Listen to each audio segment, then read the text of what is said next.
Hola, ¿cómo están? Soy el Dr. Franco Lotito y junto con saludarlos muy cordialmente, los invito para que me acompañen en este nuevo podcast de País Lobo, donde quiero analizar un tema que he titulado Consecuencias del mal diseño de oficinas, estrés y bajo desempeño. El agotamiento y el estrés laboral pueden hacerse presentes como consecuencia del mal diseño de las oficinas, así como de los llamados ambientes estériles, es decir, ambientes en los que no existen elementos naturales que puedan ejercer algún tipo de estimulación y o motivación interna en las personas. Con mayor razón, si quienes dirigen las labores productivas no muestran ningún interés por el bienestar de sus trabajadores. Un estudio clásico que puso en evidencia esta compleja realidad se relaciona con el llamado efecto Hawthorne, que corresponde a un proyecto de investigación en una fábrica de la Western Electric Company en un sector de la ciudad de Chicago, Estados Unidos, llamado Hawthorne. Esta investigación, que fue liderada por el Dr. Elton Mayo, profesor de la Universidad de Harvard, fue precedida por otro estudio dirigido asimismo por Elton Mayo en una fábrica de textiles de Filadelfia, Estados Unidos, y consistió en investigar las causas del alto nivel de rotación del personal y diversos problemas en los procesos productivos, a pesar de que la gerencia de la empresa había aplicado sin éxito una serie de políticas de incentivos al desempeño. El equipo investigador llevó a cabo una serie de cambios en el lugar de trabajo de la empresa textil, aumentando o disminuyendo el nivel de iluminación, por ejemplo, sacando como conclusión que, indistinto de los cambios que se hicieran, cuando un grupo de trabajadores se da cuenta que está siendo observado, en la mayoría de los casos los empleados tenderán a demostrar sus capacidades, lo que trae como consecuencia un incremento en su interés y esfuerzo por hacer notar sus aportes, lo cual, de manera automática, llevó en este experimento a un aumento de la producción. En el estudio Hawthorne se quiso determinar qué tipo de relación existía entre la intensidad de la iluminación y la eficiencia de los obreros en la producción, si es que había una, pudiendo verificar muy pronto que ese no era el único factor que incidía en los niveles de producción,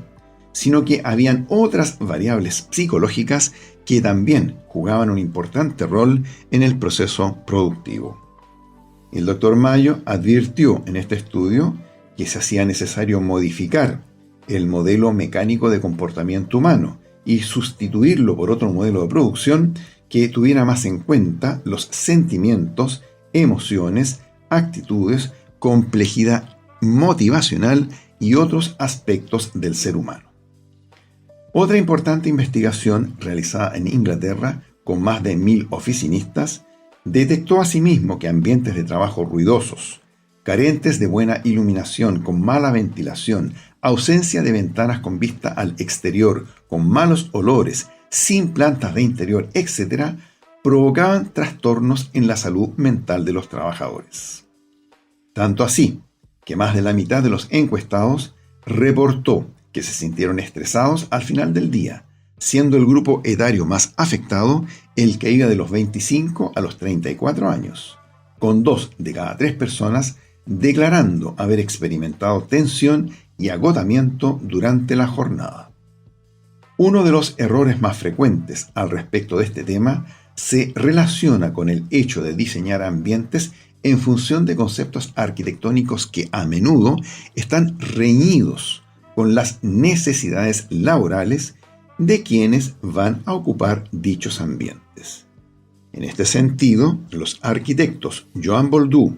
y Pascal Martínez hablan del aspecto negativo y desagradable de ciertas construcciones que ellos denominan síndrome del edificio enfermo,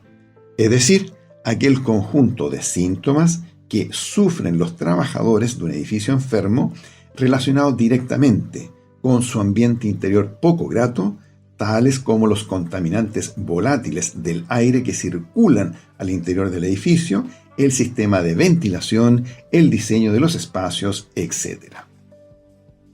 El síndrome del edificio enfermo se define como la situación en la que en un edificio determinado más personas de lo normal manifiestan tener un conjunto de síntomas inespecíficos, pero bien definidos, que desaparecen al abandonar el edificio. En este caso, estaríamos hablando de una serie de diversos trastornos de salud. Síntomas de las vías respiratorias altas y bajas que producen asma bronquial, rinitis alérgica, problemas dermatológicos como una dermatitis atópica, trastornos oculares, síntomas claustrofóbicos asociados a espacios muy reducidos.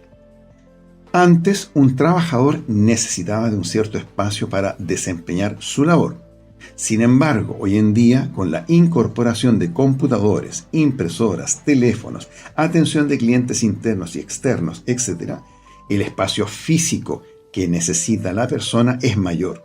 Por lo tanto, la falta de espacio y de un ambiente adecuado termina finalmente por provocar tensión y trastornos por estrés en la gente.